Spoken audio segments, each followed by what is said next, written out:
Imagine a conference room filled with executives. The air conditioning is humming, the coffee is cold. And then a single slide goes up on the screen, and the room goes completely silent.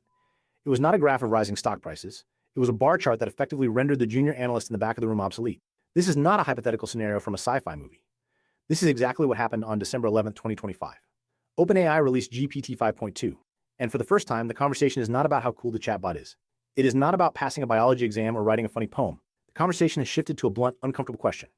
Can this software actually replace what a knowledge worker does from 9 to 5? If you look at the internal numbers released by OpenAI, the answer is no longer maybe. The answer is yes. Let me break down the metric that silenced that room. It is called the GPD evaluation. This is not a multiple choice test. It pits the model against real human professionals on end-to-end tasks, writing reports, building financial models, planning marketing campaigns. In the previous version, GPT 5.1, the model won about 38% of the time against humans. That is impressive, but easy to dismiss. A 38% win rate is like a flaky intern. Sometimes brilliant, often wrong, and you always have to check their work. But here's the pattern break. GPT 5.2 thinking jumps that scored a 74.1%. Let that sink in. It is now winning almost 3 out of 4 direct comparisons against trained industry professionals. At 74%, this is no longer a flaky intern. This looks like your most reliable analyst, the one who works 24 hours a day, never complains about pivot tables, and never asks for a raise. This crosses a psychological threshold for every manager watching. You might be thinking, okay, but can it actually do the work? Let's look at a specific example highlighted in the news. If you ask the old model to build a workforce planning model, you got a basic table. It was brittle. It was often wrong. But ask GPT 5.2, and it generates a fully structured Excel-grade model. We are talking about correct formulas, scenario assumptions, and multi-sheet layouts. It looks uncomfortably close to what a mid-level operations hire would take 2 days to produce. This leads us to the technical deep dive. The biggest problem with AI in the enterprise has always been hallucinations. It did not matter how smart the bot was if it invented fake regulations or made up numbers. OpenAI's internal papers show that GPT 5.2 significantly cuts down on these fabricated figures. This turns the performance spike from an academic brag into something a compliance team can actually sign off on. Managers are no longer asking, should we try this? They're asking, why are we paying full salary for tasks where the human loses 3 to 1? And here's the strategic twist. This is not just about a better chatbot. OpenAI is quietly pivoting from talk to a bot to hand a bot your job. They call it the mega agent. Previously, if you wanted to automate a workflow, you had to chain together different models. One to plan, one to code, one to check for errors. It was fragile. It broke all the time. GPT 5.2 collapses that entire fragile chain into one system. Now you can give a single instruction like audit last quarter's sales funnel, fix tracking anomalies, and ship a slide deck with recommendations.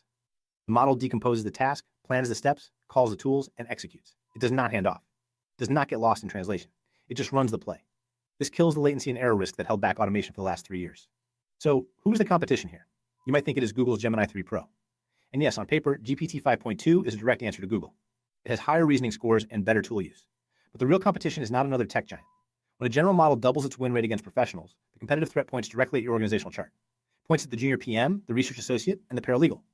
Let's talk about the real stakes for your daily life. Your new AI colleague doesn't need a desk. It lives in your browser tab.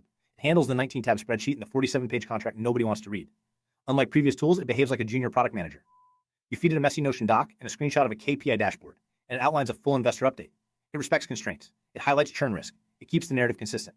For the legal and finance sectors, this is a code red. Needle and a haystack benchmarks used to be party tricks. Now they are infrastructure.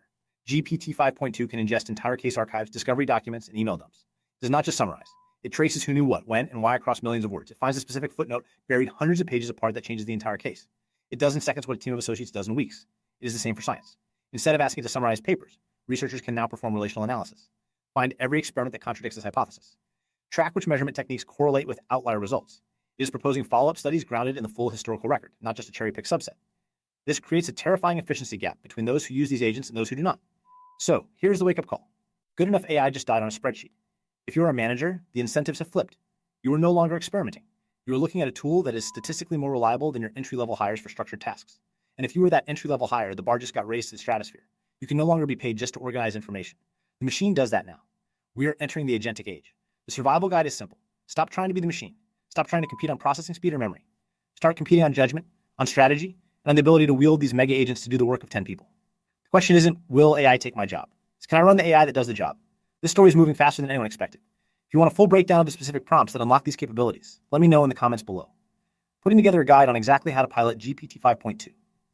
Make sure you subscribe so you don't miss it. The revolution isn't coming. It's already here.